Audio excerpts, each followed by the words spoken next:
La palabra hasta por 7 minutos y medio el senador Enrique Insunza Cázares, presidente de la Comisión de Estudios Legislativos. Con su permiso, senador presidente, con el permiso de todas las senadoras y de todos los senadores. Represento a la Comisión de Estudios Legislativos y en su nombre haré la presentación del dictamen en comentario. Comienzo diciendo que proseguimos en la ruta de revertir las reformas neoliberales y antipopulares de los gobiernos anteriores y en la ruta de afianzar nuestro país como un Estado constitucional de bienestar. Celebro que en este tema nos acompaña la oposición. Celebro que lo estén haciendo por el bien del pueblo de México y también para que se reivindiquen a los ojos de ellas y de ellos. El dictamen a la minuta con proyecto de decreto por el que se reforma el párrafo cuarto y se adiciona un párrafo quinto al artículo 28 de la Constitución Política de los Estados Unidos Mexicanos en materia de vías de transporte ferroviario, plantea modificaciones sustantivas enfocadas en la revitalización del transporte ferroviario de pasajeros en México. Propone recuperar y modernizar este servicio público esencial, con el objetivo de garantizar beneficios sociales, económicos y ambientales. El proyecto de decreto se centra en tres grandes vertientes que explicaré sucintamente. Primero, y esta es la primera propuesta clave, determinar que no constituirá monopolio la función del Estado en el área estratégica de los ferrocarriles, tanto para transporte de pasajeros como de carga. Esto es altamente significativo porque permite al Estado recuperar el control de un sistema que fue concesionado a empresas privadas, muchas de las cuales priorizan el transporte de mercancías sobre el de pasajeros.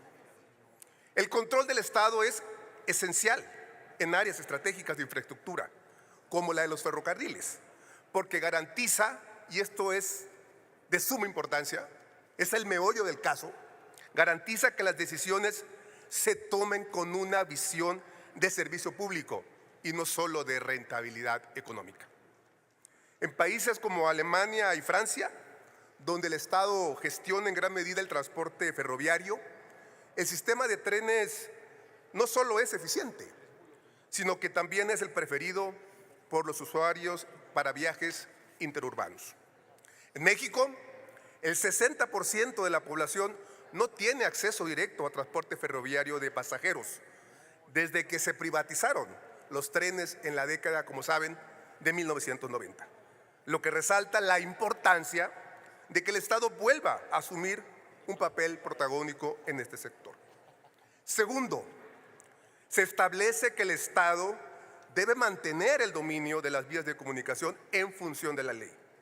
Este aspecto es basilar, ya que el control de las infraestructuras de transporte asegura que los recursos públicos se utilicen de manera eficiente y que las líneas ferroviarias se mantengan en buenas condiciones. Un claro ejemplo de la importancia de este tipo de control es el caso de Japón, donde el gobierno conserva la propiedad de gran parte de las infraestructuras ferroviarias, mientras que empresas privadas y públicas operan los servicios. En México, la infraestructura ferroviaria ha sufrido un deterioro considerable. Según la Agencia Reguladora del Transporte Ferroviario, el 40% de las vías en el país se encuentran en condiciones que requieren mantenimiento urgente. Permitir que el Estado controle estas infraestructuras es fundamental para garantizar que se realicen las inversiones necesarias y que los trenes de pasajeros puedan operar con eficiencia y seguridad.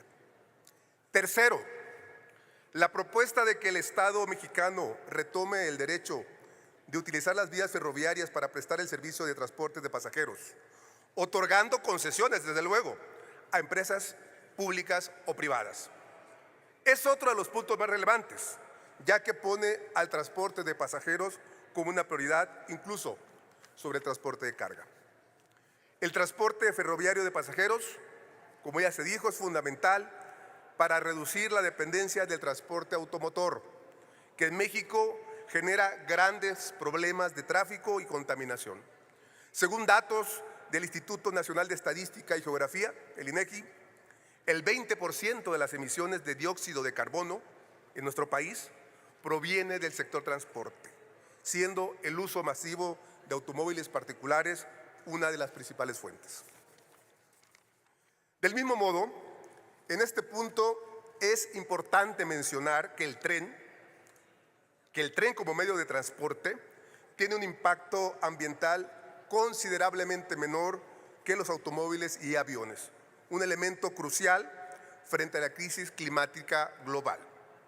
Este enfoque está en línea con los compromisos internacionales de México en la Agenda 2030 y los Objetivos del Desarrollo Sostenible. Por otro lado, reactivar el tren de pasajeros beneficiará a la economía en diversas áreas, desde el turismo hasta la creación de empleos en sectores relacionados con la operación ferroviaria, infraestructura y servicios. Finalmente, al señalar que los concesionarios actuales del transporte de carga podrán optar por brindar también el servicio de pasajeros, dando prioridad, por supuesto, a este último, se crea una oportunidad para transformar el modelo de negocio de las empresas que ya operan en el sector, al mismo tiempo que asegura que el interés público no sea secundario frente al lucro privado.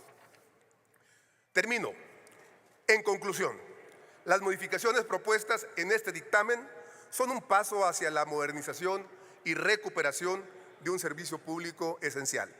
La experiencia internacional nos demuestra que un transporte ferroviario eficiente es posible cuando el Estado garantiza un marco legal y operativo adecuado, donde se priorizan las necesidades de la población y se protege la infraestructura clave.